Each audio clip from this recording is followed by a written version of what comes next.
Apex current affairs में आपका स्वागत है। आज के इस सेशन में नोबेल पुरस्कार 2021 के संबंध में चर्चा करेंगे। पीडीएफ और क्विज के लिए टेलीग्राम ग्रुप ज्वाइन करें, लिंक डिस्क्रिप्शन में दिया गया है। सेशन शुरू करने से पहले लाइक, शेयर और चैनल पर नए हैं तो सब्सक्राइब करें। तो चलिए शुरू करते हैं।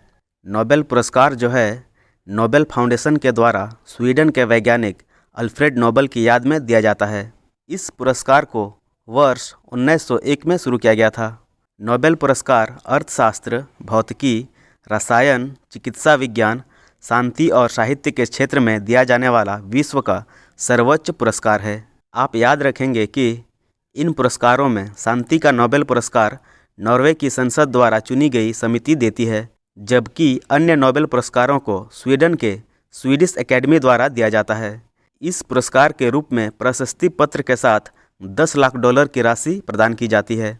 तो चलिए देखते हैं 2021 का नोबेल पुरस्कार विजेता कौन है। पहला पुरस्कार है अर्थशास्त्र नोबेल पुरस्कार। इस पुरस्कार को संयुक्त रूप से डेविड कार्ड, जोशुआ एंग्रिस्ट और गुइडो इम्बेंस को दिया गया है। इन तीनों स्कॉलर्स को संयुक्त रूप से labour market effects, natural experiments के कॉज एंड इफेक्ट्स में नए आयाम प्रस्तुत करने के लिए दिया गया है। अगला पुरस्कार है नोबेल शांति पुरस्कार। इसे संयुक्त रूप से मारिया रेसा और दमित्री मुराटोव को दिया गया है।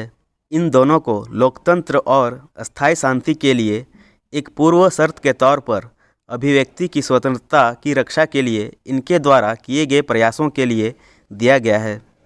अगला पुरस्कार है साहित्य का नोबेल पुरस्कार। इसे अब्दुल रज़ाक गुरनाह को दिया गया है। इन्हें उपनिवेशवाद के प्रभावों और संस्कृतियों और महाद्वीपों के बीच के अंतराल में शरणार्थी के भाग्य के बारे में अपने अडिग और करुणामय लेखन के लिए सम्मानित किया गया है। अगला पुरस्कार है रसायन विज्ञान का नोबेल पुरस्कार। इस पुरस्कार को संयुक्त रूप से बेंजामिन लिस्ट और डेविड डब्ल्यू.सी. मैकमिलन को दिया गया है। इन दोनों को ऑर्गनो कैटालिसिस के विकास के लिए किए गए शोध के लिए सम्मानित किया गया है। अगला पुरस्कार है भौतिकी का नोबेल पुरस्कार। इस पुरस्कार को संयुक्त रूप से सियुकिरो मनाबे, क्लाउस हेज़लमैन और जॉर्जियो पारिसी को दिया गया है, जिसमें सियुकिरो मनाबे और क्लाउस हेज़लमैन को पृथ्वी की जलवायु की भौतिक मॉडलिंग और ग्लोबल वार्मिंग की भविष्यवाणी करने वाली विश्वसनीय रूप से परिवर्तनशीलता की मात्रा निर्धारित करने के कार्यों के लिए सम्मानित किया गया है, और जॉर्जियो पारिसी को परमाणु से ग्रहों के पैमाने तक भौतिक प्रणालियों में विकार और उतार चढ़ाव की परस्पर क्रिया की खोज के लिए यह पुरस्कार दिया गया है। और नोबेल का अंतिम पुरस्कार है मेडिसिन या चिकित्सा का नोबेल पुरस्कार। इस पुरस्कार को संयुक्त रूप से डेविड जूलियस और अर्डेम पटपौसियन को दिया गया है। इन दोनों को तापमान और स्पर्श के लिए रिसेप्टर की विभिन्न खोजों के लिए नोबेल पुरस्कार प्रदान किया गया है।